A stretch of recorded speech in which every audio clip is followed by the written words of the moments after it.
Welcome to another podcast of the Riffle series. The Riffle podcast series brought to you by 10 Leaves. So imagine you have, say, $10 million of illicit funds. Right. You obviously can't just, walk into a standard bank with a briefcase anymore. No, definitely not. And traditional corporate structures, they're increasingly transparent these days. So historically, if you really needed to hide that wealth, your best bet was, well, a charitable foundation. Or maybe like a complex trust controlled by some shadow figure known as a protector. Exactly. The classic playbook. Yeah. But today, for this deep dive, we are looking at a massive stack of legislative amendments published on April 24th, 2026. This is from the Registration Authority of the ADGM, the Abu Dhabi Global Market. And it basically completely dismantles that old playbook. It really does. I mean, it is a sweeping, highly aggressive overhaul of commercial legislation. When you read through these documents, you aren't just looking at routine administrative updates. Right. You are looking at a regulator that is systematically cutting off the oxygen supply to global money laundering, terrorist financing, and just corporate secrecy in general. Wow. Yeah, the ADGM is treating financial crime not just as a compliance issue to manage, but as a structural vulnerability, something that needs to be completely engineered out of existence. Okay, let's unpack this. Because to stop financial crime, a regulator first has to know exactly who they are dealing with, right? Exactly. Step one. So the ADGM starts this deep dive by stripping away the absolute last vestiges of corporate anonymity. The company's regulations amendments officially ban the issuance of bearer shares. And they made it retroactive, which is huge. It's excellent. Retroactive. Yeah. The regulations actually state that any purported issue of a bearer share, or really any instrument that confers rights just by physical delivery, is now considered legally null and void. Oh, wow. So your entitlement to membership or dividends or voting rights, it cannot be determined solely by whoever happens to possess the physical document. You must be registered, vetted, and visible, period. Which, that feels like the final nail in the coffin for an incredibly outdated concept. It really is. It's almost like a Hollywood heist movie, like the bearer bonds in a briefcase.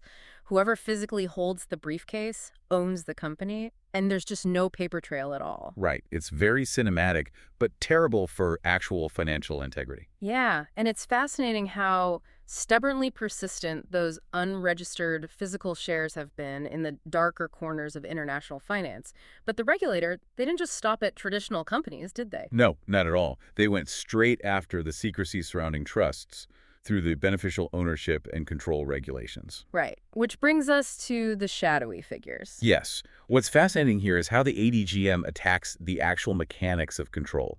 Because, in a traditional setup, a trust is just a legal arrangement where one person, the trustee, holds property for the benefit of another. Sounds innocent enough. Right. But bad actors don't use standard structures. They use trusts like Russian nesting dolls to distance themselves from the assets, while crucially, they secretly maintain total control over them. And the ADGM's new framework explicitly targets the actual breathing human beings behind these arrangements. They want the settlers, the beneficiaries, and they've very notably expanded the definition of beneficial ownership to include anyone holding the title of protector or enforcer. Which is a massive shift. So by expanding the net to include a protector or an enforcer, how does that actually stop bad actors from hiding behind these complex trust structures? Like, how does capturing a protector help? Well, to understand that, you have to look at how a protector actually functions in an illicit context. So let's say a bad actor wants to set up a trust, right? Okay. They know regulators are going to heavily scrutinize the trustee. So what do? They hire a completely legitimate, maybe even well-known corporate service provider to act as the official trustee. So on paper, it looks totally clean. Exactly. On paper, everything looks spotless. The legitimate trustee officially manages the assets. But buried deep in the trust deed is the appointment of a protector. And this protector is the person actually pulling the strings? Precisely. The protector is granted the power to direct or restrain the trustees. And the new 2026 regulations define this type of power explicitly. What does it cover? It captures anyone who has the authority to, say, dispose of the trust's property, vary or terminate the trust entirely, add or remove a beneficiary, or even just veto any decision the trustee makes. So wait, even if your name isn't anywhere near the bank account? Nope. And you don't officially own the underlying assets, if you possess the legal authority to just snap your fingers and force the trustee to move $10 million to an offshore account, The ADGM now considers you a beneficial owner. That's it, exactly. They're forcing the true puppet masters into the light. By aligning with the strictest international standards, the ADGM is basically declaring that control is ownership. Control is ownership. I like that. Yeah, if you can fire the trustee, well, you own the trust. They demand to see the actual human beings at the very end of the chain. Okay, here's where it gets really interesting. Because if you're a money launderer and you can no longer use anonymous bearer shares, right? Right. And your complex trust structures are now being forcefully unmasked, well, you have to move your money somewhere else. You go to the places where people traditionally just don't ask questions. Which brings us to perhaps the most exploited avenue in illicit finance. The goodwill of charities. Yes, the nonprofit sector. And the April 2026 amendments tackle this incredibly aggressively across the foundation's regulations, the trust's regulations, and, this is key, the DLT Foundation's regulations. Right, the distributed ledger technology ones. Yeah. And the legal wording in these amendments, it's remarkably absolute. They state that these entities are strictly forbidden from operating as a nonprofit organization. Yes, a complete restriction by default. And the definition of nonprofit activities there is incredibly broad. I mean, it covers raising or dispersing funds for charitable, religious, cultural, educational, social, or even fraternal purposes. It covers pretty much everything under the philanthropic umbrella. Right. But hold on, let me play devil's advocate here. I understand stopping illicit funds, obviously, but a blanket ban on nonprofits. Aren't charities a good thing? Why would the ADGM crack down so hard on someone genuinely wanting to raise money for, say, an educational purpose or a cultural grant? This raises an important question, and the distinction here is really critical. The ADGM isn't outlawing charity itself. Okay. What they're outlawing is the presumption of innocence that just naturally comes with the word charity. Because nonprofits, unfortunately, are historically proven vehicles for terrorist financing. This is how they operate, right? Exactly. Think about it. Money pools from highly varied, often anonymous sources, right? Yeah. Donations. Yeah. And then it flows out to obscure, hard-to-verify causes, very often in volatile conflict regions. So bad actors essentially weaponize the regulatory blind spots that surround philanthropic work. Absolutely. If an illicit organization wants to move millions of dollars across international borders to, say, fund an armed group, they don't wire the money to an account labeled terrorist cell. Right. That would be a bit obvious. Yeah, they wire it to a foundation that claims to be building schools or providing disaster relief in a highly unstable region. The sheer complexity of verifying those on-the-ground operations makes it just a perfect smokescreen. Wow. Which explains the specific inclusion of the DLT foundations. Because a crypto foundation acting as a charity is basically a money launderer's dream scenario. Well, without a doubt. I mean, the blockchain itself might be totally transparent, but if the entity controlling the digital wallet is a supposedly untouchable charity, those funds can just vanish into the ether under the guise of anonymous disbursements. That is the exact vulnerability the ADGM is closing. They're saying that by default, you cannot use a foundation or a trust for these activities within their jurisdiction. The door is just locked. But what if you are a legitimate charity? If you genuinely want to operate a nonprofit, you now need an explicit written direction from the registrar granting you permission to do so. And from what I read, obtaining that permission looks incredibly difficult. You essentially have to prove that your operations are completely spotless and that they won't undermine the integrity or reputation of the ADGM's regulatory framework. Yeah. They demand extreme vetting. Mm-hmm. And if you attempt to bypass this, if you operate a nonprofit covertly without that written direction, the amendments introduce severe penalties. How severe? Penalties that actually pierce the corporate veil. We are talking about level 8 fines on the fine scale. Little 8, wow. And crucially, these fines don't just hit the foundation as some abstract legal entity. They target the natural persons involved, the founders, the counselors, and the guardians of the foundation. So they're holding the individuals personally and financially liable for running a shadow charity. Yes. They are entirely removing the assumption of goodwill and replacing it with a demand for absolute transparency and prior regulatory approval. It's a massive, massive shift in how philanthropic entities are treated in high finance jurisdictions. We are really looking at a totally transformed landscape here. I mean, corporate anonymity is gone, the trust protectors are exposed, and the charity loophole is sealed shut with the threat of personal liability. Yep. But, you know, drafting tough rules is really only half the battle. Because a framework is useless if the people actually incorporating the companies and auditing the books are just turning a blind eye. Which is exactly why the ADGM entirely repealed and replaced the commercial licensing regulations. They are shifting the focus from the rules themselves directly onto the professional gatekeepers. The lawyers, the accountants, tax advisors. Right, the company service providers. It's sort of like a venue upgrading the bouncers at the door. If Yeah. you want to keep bad actors out of the club, you don't just put up a sign with the rules on it, you hire better security. That's a great way to put it. But what does that upgrade actually look like for these private sector professionals? Are we just talking about stricter background checks here? Oh, it's vastly more aggressive than that. Yeah. The ADGM is imposing massive structural and financial requirements now. For example, professional firms must now maintain a minimum of $1 million in professional indemnity insurance. $1 million, just as a baseline. Baseline. And if you are a company service provider, that requirement jumps to a $1.5 million aggregate. And that insurance, it explicitly has to cover negligent, dishonest, fraudulent, or malicious acts by their employees, right? Yes. It forces the firm to internalize the financial risk of a rogue employee. But, it's not just about capital, it's about deep expertise too. How so? Well, if you want to open a legal services firm in the ADGM under these 2026 rules, the managing partner, or someone of equivalent standing, must have at least 8 years of post-qualification experience. 8 years. That's significant. Very. And they're also demanding dedicated, full-time compliance infrastructure. Firms must appoint a money laundering reporting officer, an MLRO, who operates independently from other statutory roles. Right. Along with rigid physical office requirements. You need an actual registered office in the ADGM, open during normal business hours with licensed staff physically present.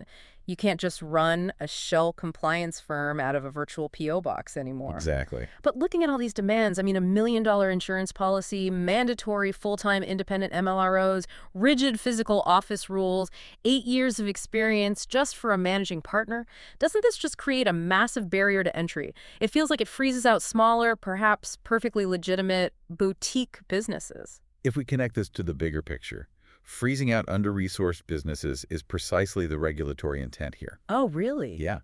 The ADGM isn't trying to be a high-volume, low-cost jurisdiction. They are engineering a premium, high-trust environment. I mean, think about how financial crime actually happens at the ground level. A shady client doesn't usually walk into a top-tier firm with $1 million of liability on the line, right? They find an under-resourced, inexperienced professional. Ah, I see. They find a junior accountant who is maybe desperate for billable hours and pressure them into signing off on a rush transaction. Exactly. The bad actor leverages the professional's lack of resources and experience. So by intentionally raising the barrier to entry, the ADGM ensures that only highly capitalized, highly qualified professionals are acting as their first line of defense. So they are effectively outsourcing a significant portion of their risk management to the private sector. Yes. And they are making sure the private sector has serious skin in the game. If an accountant helps facilitate a murky transaction, it isn't just a slap on the wrist anymore. It's their $1 million insurance policy and their entire livelihood on the line. Wow. The gatekeepers are now heavily incentivized to heavily scrutinize their own clients because the cost of saying yes to a suspicious client could completely ruin the firm, so they are forced to be as rigorous as the regulator itself. Precisely. It creates a self-policing ecosystem. So what does this all mean? We see these grand structural shifts, right? Exposing beneficial owners, demanding charity vetting, raising the barrier to entry for gatekeepers. Big picture stuff. Yeah, big picture stuff. You'd think the majority of these legislative documents would just be sweeping policy statements. But when you look at the company's regulations amendment number 1, a huge portion of the text is incredibly granular. It really is. Very specific. I mean, we're talking about adding the word calendar in front of the word days across dozens of subsections. So 14 days just becomes 14 calendar days. Why would the board of directors of the ADGM go through the massive administrative effort of republishing entire laws just to add one word? Well, it looks like pure bureaucratic pedantry, I know, but it is actually a vital defense mechanism. Because in the realm of international commercial law, ambiguity is a weapon for bad actors. A weapon they use to buy time, I'm assuming. Precisely. Let's say a suspicious corporate transaction is flagged, and the previous regulations stated that a company had, quote, 14 days to provide critical underlying financial records to the regulator. Okay. A bad actor, backed by an expensive and aggressive legal team, could immediately argue that in a commercial context, Days inherently implies business days. Ah, and if this happens right before a major holiday period, say the end of the year or during Eid, those 14 business days could easily stretch out over 3 or 4 actual weeks. Exactly. And that ambiguity is highly valuable. It buys a money launderer an extra week or two to move illicit assets out of the jurisdiction, or destroy digital records, or quietly dissolve a shell company before the regulator can even intervene. Wow. So by officially republishing the law to read 14 calendar days, the ADGM permanently removes that legal wiggle room. Yes, the compliance clock doesn't stop ticking for Saturdays, Sundays, or public holidays anymore. It's sort of like patching a firewall. You can have the most robust security system in the world, but if there is one ambiguous line of code, a hacker will exploit it to slip right through. So the ADGM is just patching the legal code. That's a perfect analogy. I also noticed they tightened the administrative vocabulary in other places. Like the word file is systematically changed to submit, and maybe more interestingly, the word asserts is changed to alleges. Yeah, the shift from asserts to alleges is a perfect example of protecting regulatory neutrality, Right. because the word asserts carries a certain legal weight, right? It implies a level of factual truth, or like a confident statement of a verified fact. Right. Alleges, on the other hand, simply means a claim has been made, but it remains entirely unproven. So if two massive corporations are in a complex dispute, changing that single word ensures the regulator doesn't accidentally validate an unproven claim just by officially recording it. Exactly. It maintains their absolute neutrality until the facts are formally established. They're also using these amendments to create much-needed regulatory certainty around penalties. How so? Well, the administrative regulations now clearly cap Tier 1 contravention fines.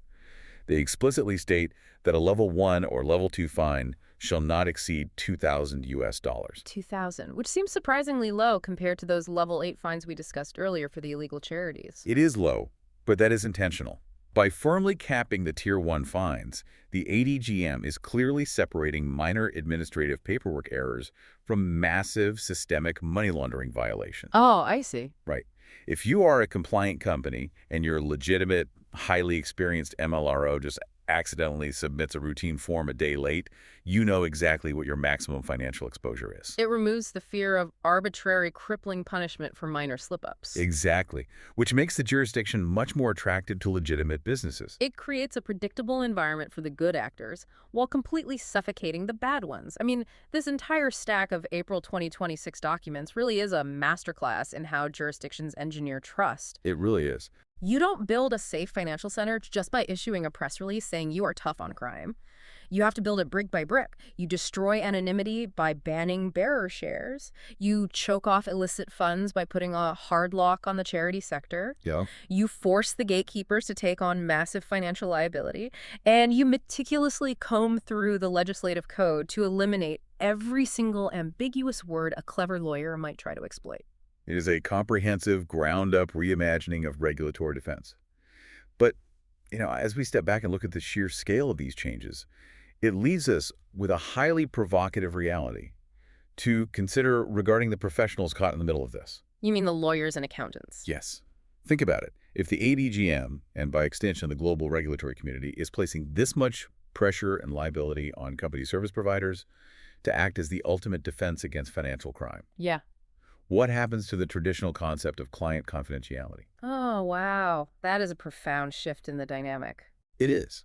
When a professional's personal livelihood, their firm's reputation, and a mandatory $1 million insurance policy are constantly on the line with every single transaction, the nature of their job fundamentally changes. Absolutely. Does the trusted, confidential advisor inevitably transform into a de facto government investigator? That's the question you really have to ponder. Right. Because how does a client truly open up to an advisor whose primary legal and financial obligation is to heavily scrutinize them on behalf of the state? Right. It completely flips the script on how global business is conducted. The gatekeepers are no longer just facilitating transactions, they are actively policing them. It is just a fascinating evolution of the international financial system. Well, thank you for joining us on this deep dive, and we'll catch you next time.